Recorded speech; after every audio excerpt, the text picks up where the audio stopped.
So this is one of my favorite presentations from nearly the beginning of my career as a librarian, and I always smile when I think about it because it reminds me of my first forays into genealogy so many years ago.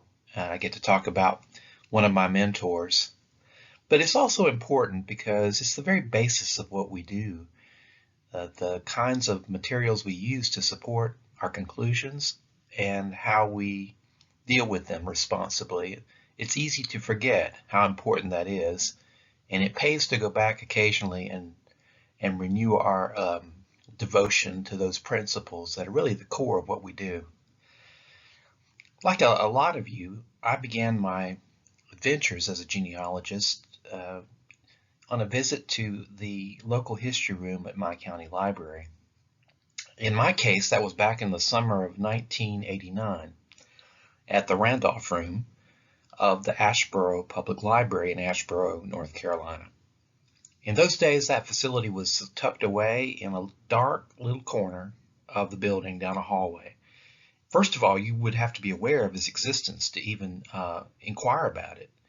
And then you'd have to get directions at the main reference desk to locate it for the first time. I'll never forget, instead of your typical microfilm reader printer, they had an old-fashioned ironclad electrostatic machine. Looking at the image itself was like looking down a barrel with a flashlight. The edges of all the images were darker than the center, and when you made a copy, the print would come out through this on this waxy brown paper with the look and feel of a desiccated leaf. Over time, it would get browner and more brittle until the image itself would just fade into nothing. There was no internet in those days. If you wanted to look at the census after 1860, you'd have to look page by page or use a Soundex reel to locate the name before turning to the local population schedule.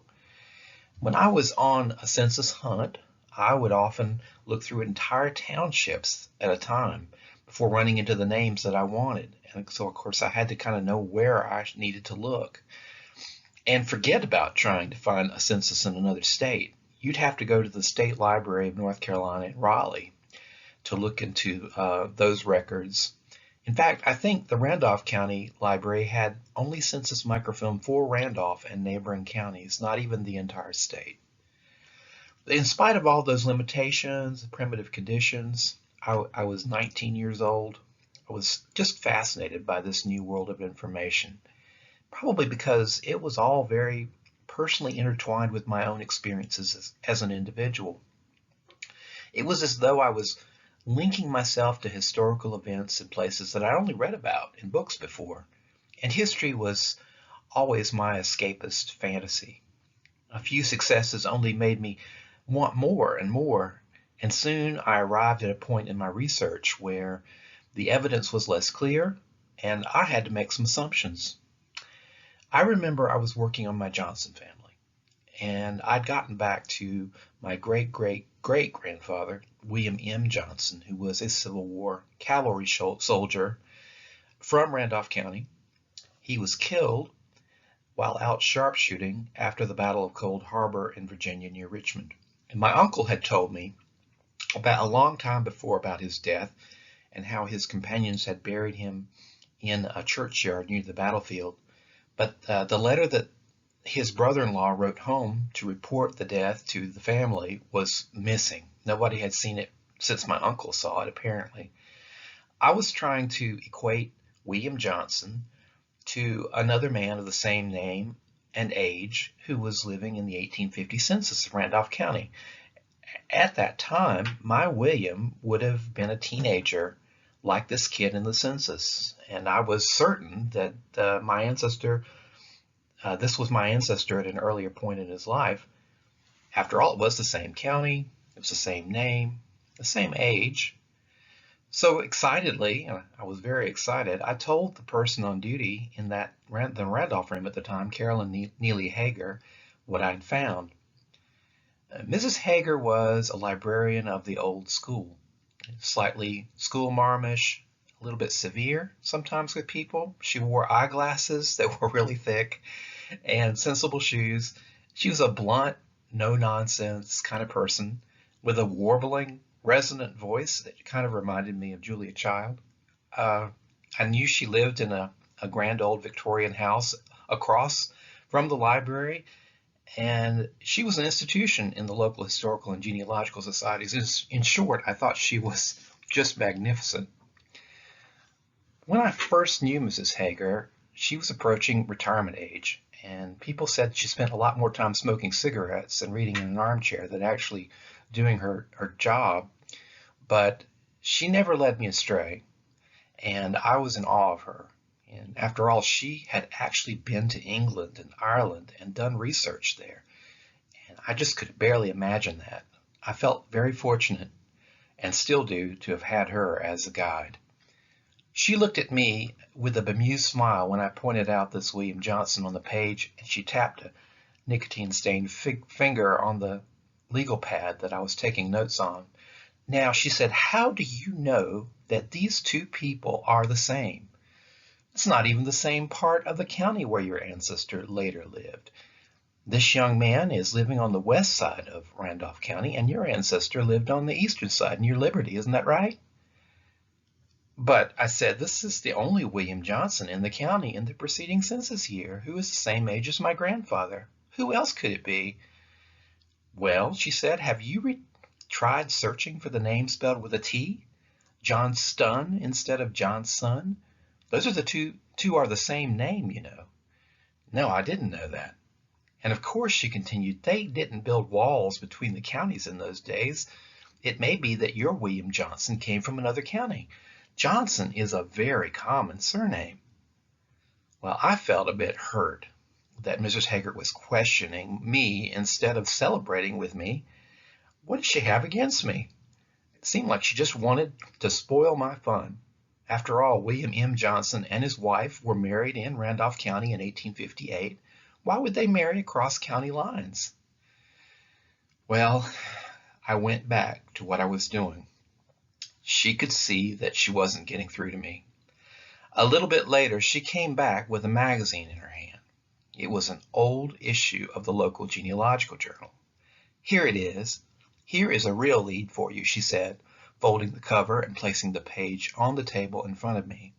She pointed to a transcription of another letter written by my William M. Johnson to an uncle of his who was living in Alamance County, North Carolina, not in Randolph County.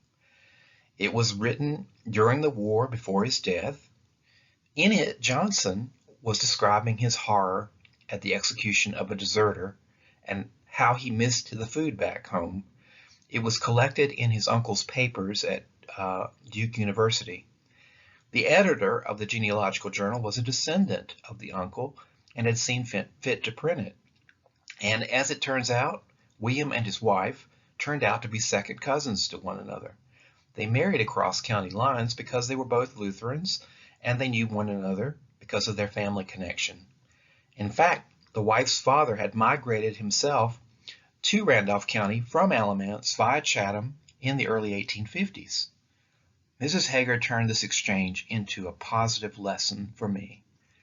Sometimes what seems an obvious answer is misleading. It takes more than one source and more than one conjunction of evidence to create a solid conclusion. She always instilled in me that I was never to believe anything I had read in a family history, a pedigree chart, or a family group sheet without first checking it.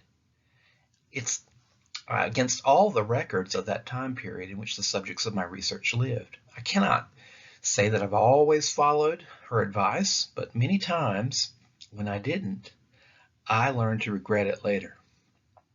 Through bad choices, I spent many months chasing false leads, looking for people who never existed, even. Carolyn Neely Hager was known for that line. How do you know that?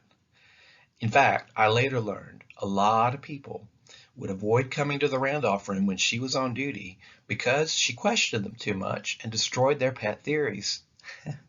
But if they had only gotten their egos out of the way, they would have realized that she was actually a good friend and was doing them a favor. So in her honor, I'm going to do a favor for you this morning.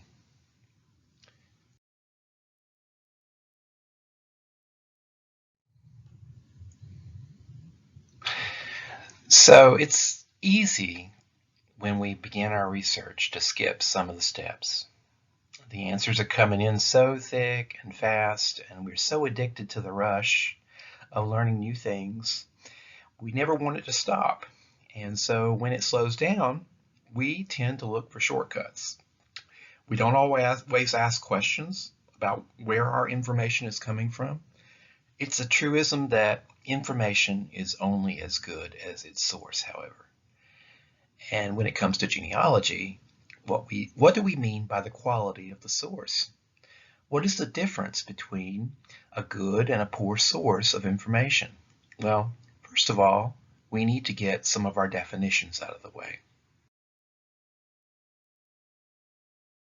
Let's talk a little bit about sources, shall we? We have to acknowledge that all information that we use for our genealogies comes from somewhere. That somewhere is the very definition of a source. It could be a published or unpublished document or text, whether in the real world or the virtual world. It could be a photograph. It could be an oral statement from a parent, great aunt, grandparent. It could be an artifact, like an old sampler, a tombstone, or a military decoration.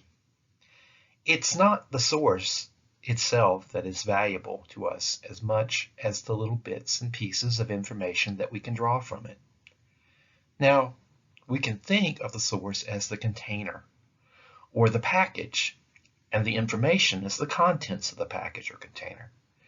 When we draw the information out of the source and use it to justify a conclusion about some point of fact, then the information becomes evidence. Evidence is merely information that is enlisted to prove a point. Now, take notice that finding aids, indexes, search engines are not sources in and of themselves. They are merely vehicles we use to connect with sources. Ancestry.com, as a website, for example, is not a source. The search engines and the databases at Ancestry merely help us find the sources and bits of information within them. If we can see the image of the original record at Ancestry, those images, drawn from the set of materials Ancestry indexers used to create the searchable database, constitute our source. The actual source is usually something created by a department of government or written by an author. If, on the other hand, we never get past the indexing function of Ancestry, if we do not confirm the index entry against the original record to which it refers, then the database becomes our source. Now, keep in mind, a database entry is one removed from the actual records themselves. In such a case, we're depending on the indexers, whoever they may be, and we don't know who they are, by the way, to read and understand the records accurately and then transcribe them faithfully on our behalf and enter the relevant data into the correct fields. If they didn't, I guess we're out of luck. But from a certain point of view, that kind of mistake would be our fault and not theirs. It's no different if we find entries of our ancestors in abstracts of deeds and copy those pages from a printed book without looking at the actual deeds themselves. Woe betide us if the authors of the abstracts didn't include every important bit of information or mislead us about some names, dates, landmarks, or distances. Again, in such a case, we would be the victims of our own sloth.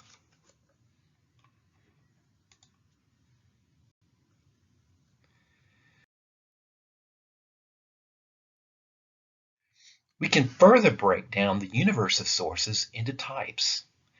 A basic distinction should be made between authored works and records. Now, authored works present us with a researcher's or writer's conclusions, interpretations, or thoughts, often based on information drawn from prior sources. So once again, such works as county histories, family genealogies, or case studies intermediate between us and the original material upon which they're based. We're not in direct contact with the sources from which the information is derived. Instead, someone else is intermediating and interpreting for us.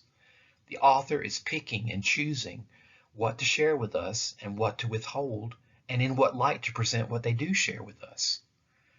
Records, on the other hand, describe or document an action, event, observation, or utterance in an immediate, unfiltered, minimally filtered way. This is what happened, the record is telling us, as nearly as I can describe it, and I'm standing right here while it's happening. Examples include things like a diary or daybook entry, a letter about contemporary events, a deed, or a will. Now, the distinctions are not always clear-cut. Is a newspaper or magazine report a record? More often than not, it's an authored work because it's based on interviews and research in books and previous stories. But if the reporter was an eyewitness to the event that he's describing, he could be considered to be creating a record of sorts. Even in such a situation, though, he is also usually acting as an author, layering in details derived from other people to complement his own experience. Records themselves, you can break them down into two categories: original records and derivative ones.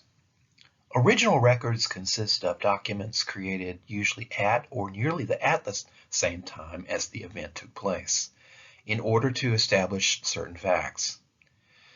Original records are not based on prior records. They are rather based on information provided by someone who witnessed an event or who might have good reason to know the truth about a matter of fact. That person is known as the informant, and his or her identity is important in establishing the reliability of the records as to particular information taken from them. Some informants are clearly more trustworthy than others. For instance, an attending physician on a death certificate might be very dependable when it comes to date and causes of death, but he would be far less reliable if asked what the names of the parents of the deceased were, or when or where he or she was born. Derivative records are created from prior records by transcription, abstraction, translation, or reproduction with alteration. They are based on original records, but they're descriptive of them and also mediated by a third party, someone who's not directly involved in the action or the event being described. So examples might include books of abstracts or transcriptions of county records, or a transcription of a document created in one office for use in another office, like a record of a case made by a lower court and handed up to the higher court in an appeal.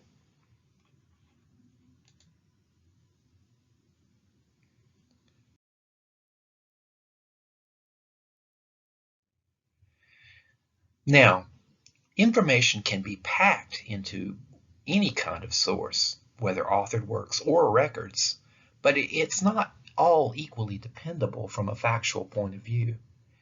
We generally distinguish quality of information by the proximity of the informant to the events, people, or places that he's describing.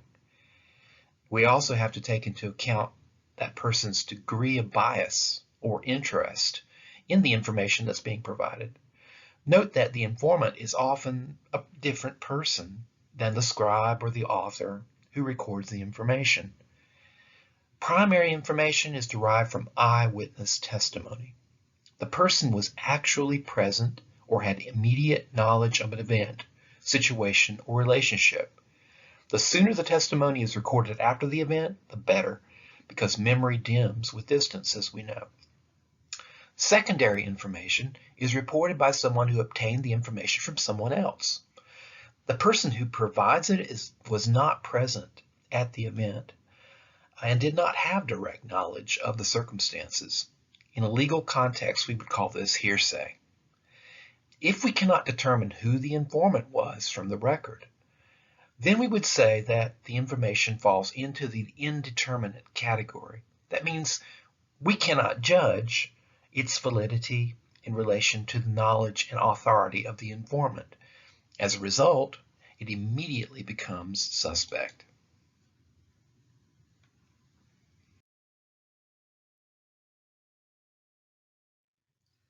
So when it comes to accuracy, records are better than authored works. Original records are to be preferred to derivative records or indeterminate ones. And primary information is superior to secondary information.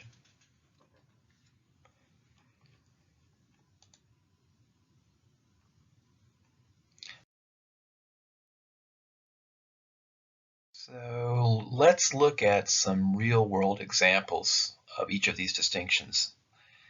First, let's compare the value of records to authored works as sources. And here we have an example of A History of Marlborough County, South Carolina, which is a book that was written by a 19th century clergyman, the Reverend J.W. Thomas. This book was published in 1897, so it has its age working for it. Thomas was born in the county that he wrote about, along about 1822. We believe he talked to a great many people throughout the county and gathered information drawn from their family lore for inclusion in his book. Nevertheless, this is an authored work. It's not a record. He is our mediator to the information. He selected and interpreted it, and he chose what to put in and what to leave out. Indeed, only is a lot of the information that he recorded secondhand. Much of it, we really could consider it third or fourth hand. Family traditions themselves are often passed through many people. In fact, so many that the original source and the shape of the claims may fall into our indeterminable category. That is, we really don't know who the original informant was. In this passage that I'm highlighting, the author claims that my ancestor, William Adams, was a boy hero of the Revolutionary War. He apparently refused to give information to the Tories about Patriot resources and whereabouts, and he was strung up by the Tories for his trouble, only saved because his mother was hiding in the bushes at the time and came out and cut him down after they left. J.A.W. Thomas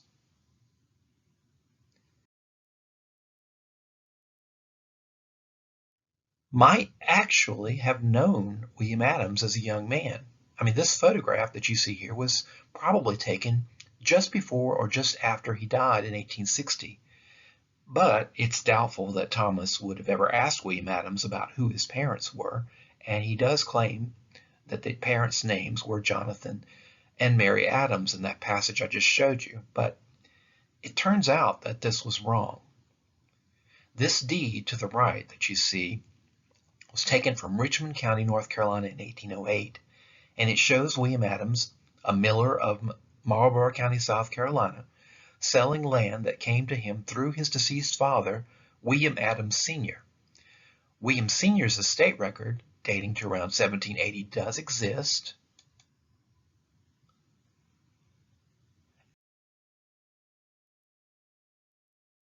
And we can see that his mother was named Obedience. She in fact remarried to Luke Robertson, and the two of them signed this document related to the estate together. So the informants in this case, in the case of the deed, are William Adams Jr. himself, and in the second case, the administrators of William Adams Sr. So it's not hard to prefer the record here over the authored work by Reverend Thomas. Nevertheless, many who have grown up on J.A.W. Thomas's tale still refuse to believe it or change the names of William's parents in their online trees. Jonathan Adams turns out to be a totally fictional person. You could spend your entire life looking for him and never find either him or his wife Mary in that part of South Carolina or adjoining parts of North Carolina for that matter. In fact, when you really think about it, we can determine where those names, Jonathan and Mary, come from. They actually belong to the parents of William Adams's first wife, Mary Marine. Her parents were named Jonathan and Mary Charles Marine. This is simply a case of family tradition going wrong where names on one side of the family have been transposed to the other through a memory lapse. And here's another example. The problem was brought to my attention because a historical marker had to contain extremely accurate language concerning Colonel Alexander Martin, who was a two-term governor of North Carolina after the Revolutionary War. Now, one of the standard reference books on North Carolina governors, The Governors of North Carolina, edited by Michael Hill and printed by the Office of Archives and History, now in its fourth or fifth edition, states that his first term, that is, ended in 1784. But the person I was helping indicated there was some disagreement about the correct end year date for the first Martin administration. So, appealed to the published State Records of North Carolina in Volume 17, yielded an exact date based on Martin's own memorial to the legislature, and it was the 5th of May, 1785, that he left office, not in 1784. Admittedly, the published Colonial and State Records of North Carolina series contains transcriptions of original legislative and governor's papers, so it is a derivative record, but it's still to be preferred to an authored work, even of one of such distinction as the Governors of North Carolina.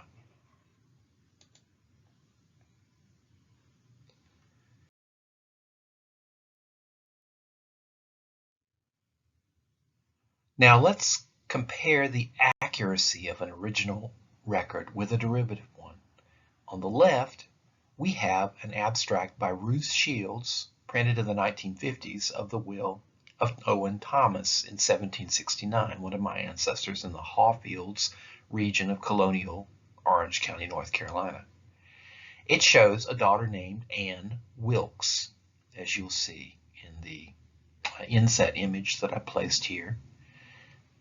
Mrs. Shields' work is a derivative record. It is an abstract made by a mid-20th century genealogist from an original will, or even perhaps from the copy of an original will made by the clerk into the will book at that time. By the way, both Mrs. Shields' abstract and the clerk's copy are derivative, but Shields' work is one step removed from the clerk's copy, which is what she worked from, and 2 steps removed from the original record signed by Owen Thomas and witnesses present at the time, which no longer exists, by the way. The original will is lost. As it turns out, when you compare her work to the clerk's, you'll see that the will book copy clearly gives the daughter's name as Anne Wicks, not Wilkes. There are other records that validate the connection between the two families, and it turns out that Anne Thomas Wicks is my grandmother. But I never would have known that if I had not suspected that Shields had made a mistake and checked the original record.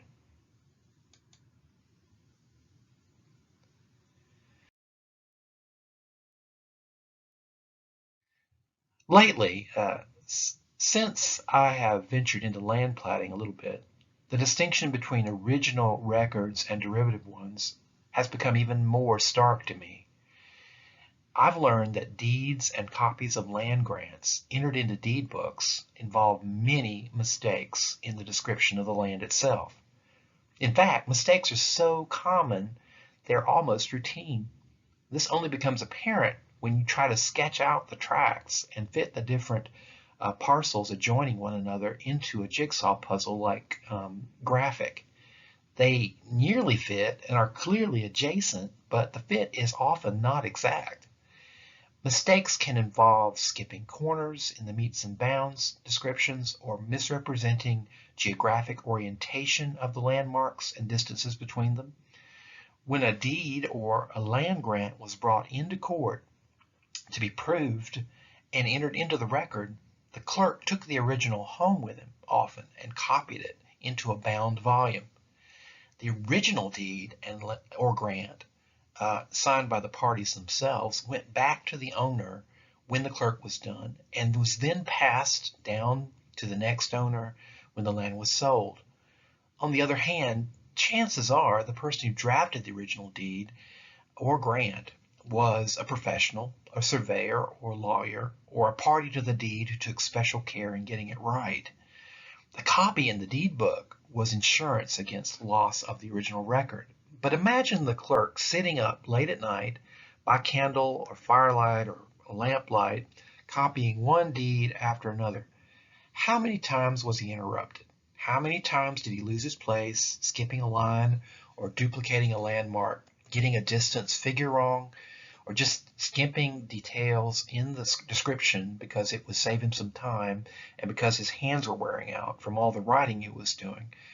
It happened a lot, and that's a great example of the difference between a derivative record, the deed book copy in this case, and the original record from which it was drawn, which is the original deed or grant survey that was eventually returned to the owner.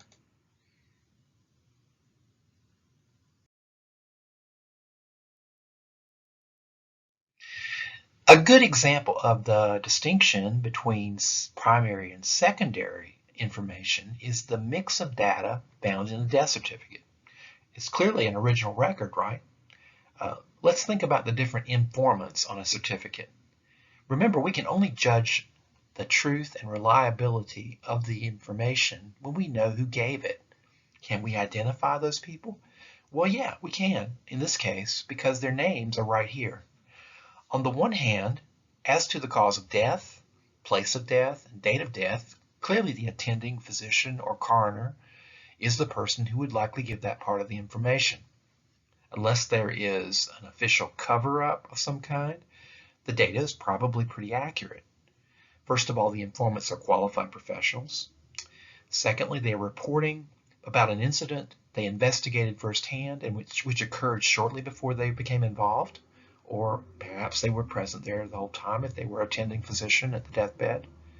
This information is largely primary, and the informant's recounts are reliable. The rest of the information, place of burial, date of birth, place of birth, occupation, place of residence, name of father, maiden name of mother, places of parents' birth, name of spouse, marital status, all of that falls into a different category. It's all given by another informant who is identified on the document on the lower left-hand side. Now, that information pretty much depends on who that person is and how they were related to the deceased and how much they knew firsthand. Place of residence and occupation and place of burial are likely reliable. Likewise, marital status and name of spouse can usually be trusted because there was probably contemporary evidence about those questions at the time of the death. Such evidence would have enabled verification of those points, but most of the time the informant will not have been present when the deceased was born unless the person who died is a child or someone very young. Nor would he or she necessarily have known the parents or had direct knowledge of the date or place of birth of either the deceased or his or her parents. Usually the informant is a spouse or a child or an in-law of the deceased. Sometimes it's merely a friend or acquaintance. So the information given in these categories is secondary. Sometimes when it comes to these questions, the information is given long after the events took place. It's hearsay learned from the deceased, him or herself, or from other family members, sometimes many years ago, so that memory becomes an issue. Even if an informant was close to the deceased and knew the family well, just think about it. We have to realize they might have been giving this information under stressful circumstances because somebody has just died. And for all these reasons, on average, it is less reliable than that given by the physician or coroner.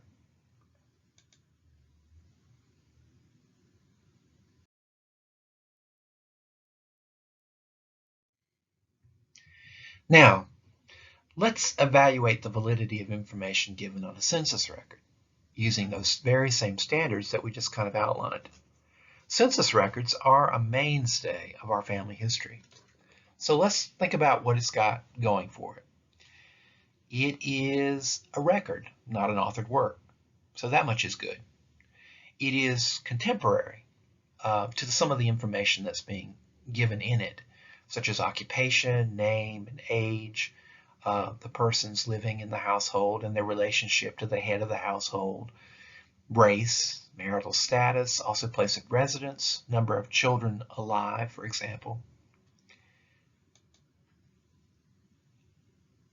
But another set of grounds is also a very dubious source.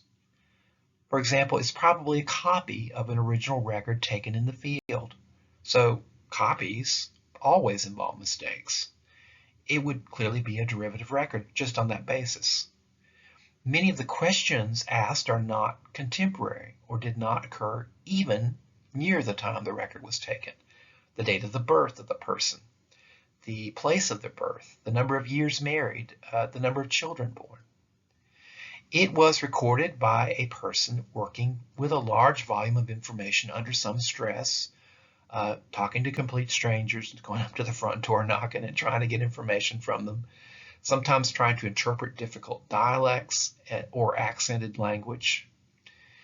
The source of the information is completely masked until 1940. So the census taker does not tell us who in the household or who nearby gave the information. The informant could have been the head of the household, it could have been a child, it could have been an unrelated inhabitant of the house, like a boarder, or it could have even been a neighbor. A combination of sources could have been used. For that reason, this is an indeterminate record when it comes to whether it contains primary or secondary information on many points. And further, we don't know if all the questions were asked of the informant or assumed and assigned by the record keeper. For example, assignment of race or gender is a primary situation that we're dealing with here. Place of birth is sometimes just a ditto or a stamp. Did the enumerator even ask those questions, or did he just fill in the dittos and the stamps? My little list should give you some pause when you accept your next census without reflection. It should give you even more pause when you find a census entry on Ancestry and don't even bother to look at the original image and just use that index portion. In that case, you're adding even one further layer of intermediation between yourself and the original informants. The indexer is that intermediator who may have and frequently will have accumulated further errors in transcription and interpretation onto those made by the enumerator and the errors that arose because of gaps in the unidentified informant's knowledge.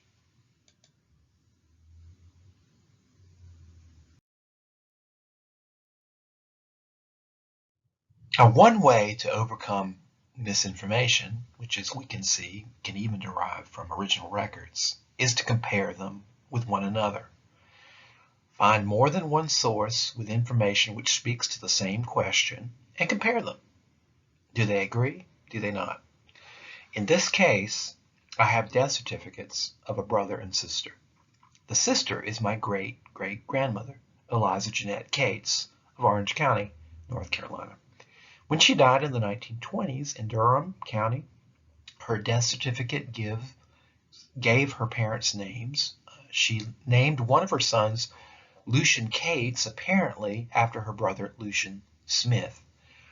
And his certificate from Tennessee is on the right. As you can see, her certificate gives her parents as Lucian Reeves and Elizabeth Smith. Clarence Cates, a younger son among Eliza's 16 children, was the informant. Now, on the brother's death certificate, Lucian Smith in Tennessee, his father is listed as Lucian Smith, and his mother's name is simply rendered Smith, with no given name. In fact, we do know that his mother, Nancy, is buried in Tennessee and lived with him for a time. Her tombstone calls her Nancy Reeves, the wife of Fred Reeves. The informant in this case was one of Lucian's sons, W.C. Smith. Now, not only do these two certificates conflict with one another in everything except the given names of the fathers, they are also wrong on almost every other point. We must look in several other places to resolve the problems. I began my research by looking for a Lucian Smith or a Lucian Reeves in Orange County old enough to be the father of these two, and I found no one by that name.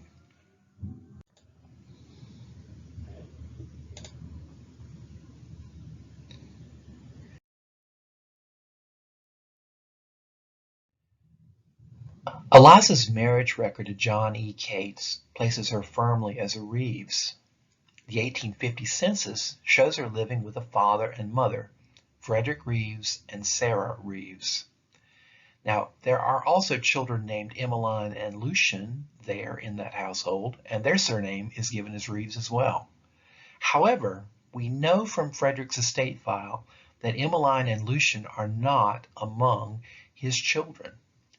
In later records, they are always known as Smith, and it would appear that Nancy Reeves was a Smith before she married anyone, per her father George Smith's will. In fact, in the 1830 census, she is the head of a household by herself, living near her father with young children. There is only one bastardy bond for Nancy Smith from this era, but it seems very likely that Lucian Smith and Emmeline Smith were illegitimate children that Nancy had before she married Frederick Reeves. Not that she was married to anybody named Smith before. I really checked that out very carefully. Lucian Smith's death certificate with information about his parents given by one of his children might have been based on a story that he told to cover up the fact that he was an illegitimate child. It's secondary information from an original record. The misinformation on Eliza Cates' death certificate concerning her parents, on the other hand, is probably due to the ignorance of her younger son Clarence. He would never have known either of his grandparents. His father, Frederick Reeves, or rather his grandfather, Frederick Reeves, died in 1854, and his grandmother, on his mother's side, Nancy, moved to Tennessee with Lucian Smith before he was even born. He knew the name Lucian because one of his brothers was given that name, and he understood it was probably in honor of his grandfather, but it was actually in honor of his mother's half-brother.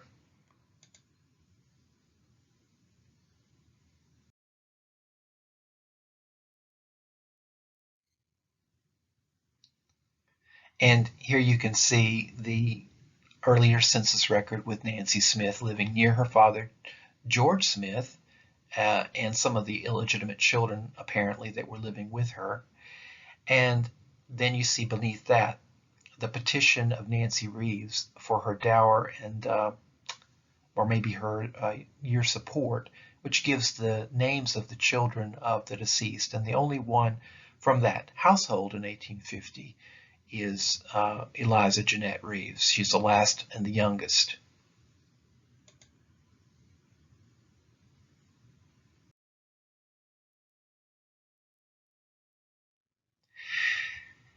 Now, if derivative and even original records can be misleading, how much more so most published family histories online, family trees patched together by individuals from snippets of information gathered uncritically from here and there. If authored works do not reveal their sources, there's no way you can judge their accuracy. All you can do is attempt to verify the information independently using the records and other primary and secondary sources that are available to you. I urge you to do this because the unsourced work of other people often will lead you in the right direction, but just as often, and perhaps more often, it will lead you in a false direction that will either dead end your research or connect to people who are not related to you in any way, and then you end up wasting effort on people who are not connected to you. The genealogical proof standard, as adopted by the National Genealogical Society, is an antidote to faulty conclusions based on inadequate evidence. Use it both to test published work that you are using as sources and to guide your own process in constructing written research conclusions.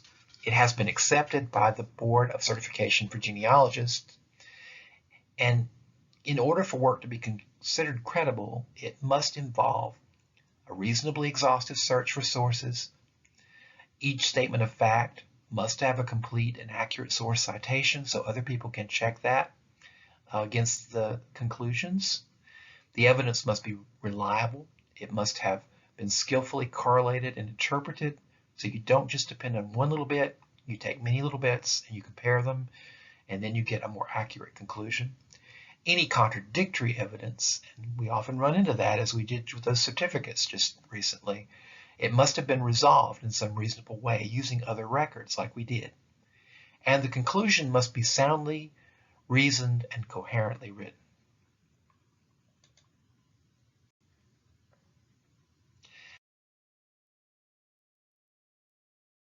Now, people always groan when I bring this up, and they complain about how long it takes to put together footnotes and how difficult it can be to reconnect with lost sources that we just didn't note down in the days when we were a little bit more casual with our genealogy.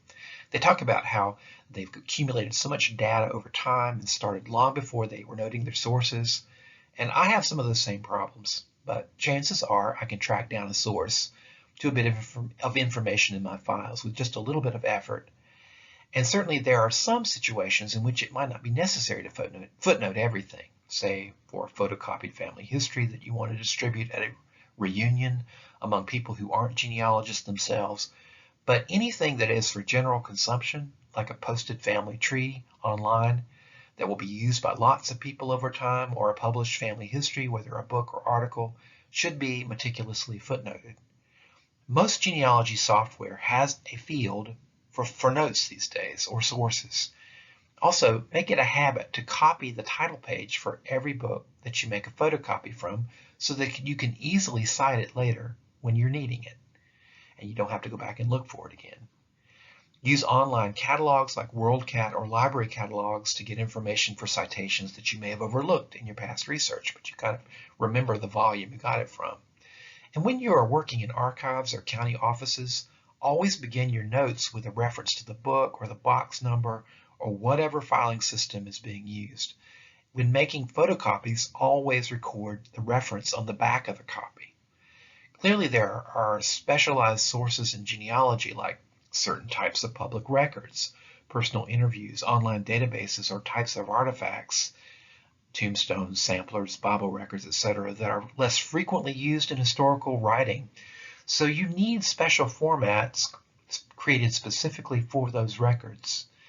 Elizabeth Shown Mill's massive Evidence Explained, now I think it's in a 4th edition, is the standard guide for formatting. But there are even software programs these days that will help you construct your notes and store information on sources that you use frequently. With that kind of software, you can construct notes from templates automatically without having to figure out each time which comma goes where and how to cite a journal article as opposed to a book or a website. A lot of professional genealogists are opposed to using software, but for the average researcher, it may not be such a problem. Even though Mrs. Mills might disagree, I don't think it really matters what form your notes take as long as they are accurate. That means they should be correct on specifics. So double check your numbers and dates as to pages and volumes, etc. when you're dealing with books or journal articles. They need to be comprehensive. That is, they cover every bit of factual information in your work that is not common knowledge. They got to be specific. That is, they must identify exactly where you got the information, down to the edition of the book and the volume number and the page number and the web address, the date viewed, name and location of the archive for the original unpublished materials that you're incorporating into your work, so that the reader can easily track the source down if desired. And they need to be consistent. That is, whatever format that you choose, whatever works for you, follow it every time for that type of source so that people can follow it easily and they aren't being jarred by how you've created your note.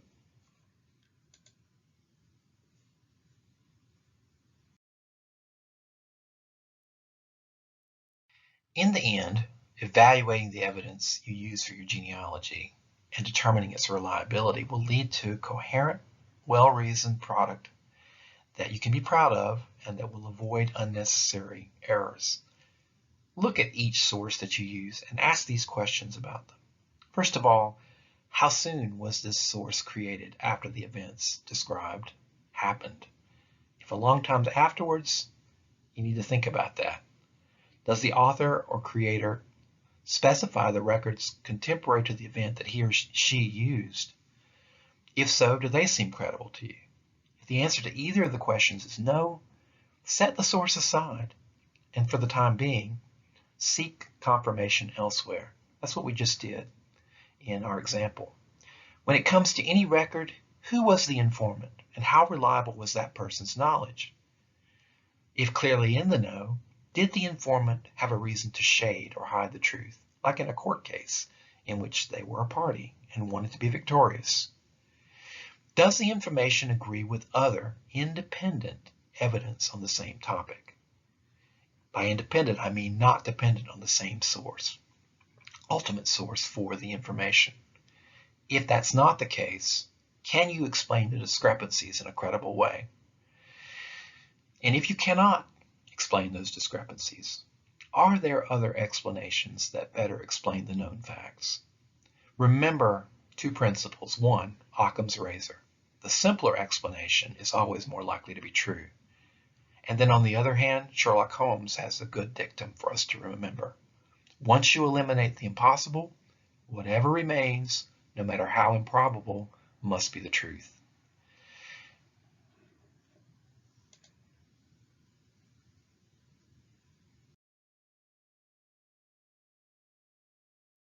When it comes to your own work, always cite your sources. In that way, you will leave a clearer pathway for someone else to evaluate and build on your work, instead of having to verify everything that you've conveyed. After all, it would be senseless to try to build a structure on a faulty or crumbling foundation.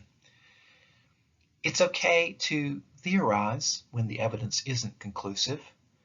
However, when you're doing that, when you're writing about a tentative conclusion, use language that reflects your doubt. As for example, you might use phrases like maybe or perhaps, possibly, it seems likely, or more research is needed. This will alert the reader to be cautious and entertain alternative theories. One of the worst things that can happen is seeing work that you created years ago, which you now know to be incorrect in some respect, being bandied about as gospel truth by others. In this internet age, our published research tends to take on a life of its own. In fact, the internet, on that, very wonderful resource that we have to connect with each other, it can become impossible to convince others of our own mistakes, simply because they've seen that conclusion in print. And furthermore, the errors spread so quickly in a digital environment, it often becomes impossible to contact everybody who swallowed it and is spreading it around. Somehow, online or printed text conveys a sense of authority that seems to resonate with people on a deep psychological level, and it's just hard to get rid of that once it's there. It becomes incumbent on all of us, every researcher, to exercise caution and judgment in order to avoid propagating error.